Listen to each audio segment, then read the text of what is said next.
Welcome once again, my friends, and thank you for stopping by to listen to an old storyteller. Today we have a Celtic tale, and the title of this story is Brewery of Eggshells.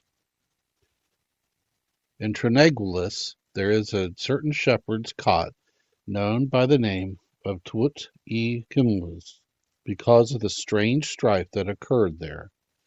There once lived there a man and his wife, and they had twins, whom the woman nursed tenderly. One day she was called away to the house of a neighbor at some distance.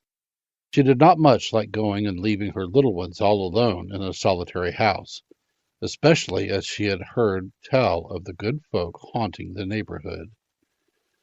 Well, she went and came back as soon as she could, but on her way back she was frightened to see some old elves of the blue petticoat crossing her path, though it was midday.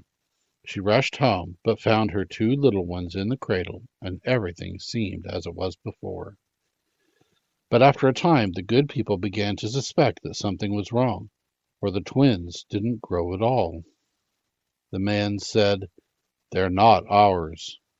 The woman said, "Whose else should they be?" And so arose the great strife, so that the neighbors named the cottage after it. It made the woman very sad, so one evening she made up her mind to go and see the wise man of Lanidlos, for he knew everything and would advise her what to do. So she went to Lanidlos and told the case to the wise man. Now, there was soon to be a harvest of rye and oats, so the wise man said to her, "When you are getting dinner for the reapers, clear out the shell of a hen's egg and boil some pottage in it. Then take it to the door as if you meant it as a dinner for the reapers. Then listen if the twins say anything.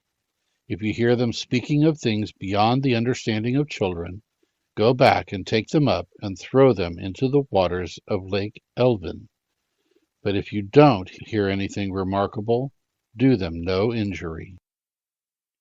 So when the day of the reap came, the woman did all that the wise man ordered, and put the eggshell on the fire, and took it off, and carried it to the door. And there she stood and listened. Then she heard one of the children say to the other, "Acorn before oak I knew, an egg before a hen, but I never heard of an eggshell brew, a dinner for harvestmen." So she went back into the house, seized the children, and threw them into the Linn. And the goblins in their blue trousers came and saved their dwarfs, and the mother had her own children back, and so the great strife ended. Thank you once again for listening to this story. If you enjoyed this story, please press that like button. Also, please help an old storyteller out by subscribing to my channel. The next story will be posted in a few days, so until then, may your story continue to be a good one.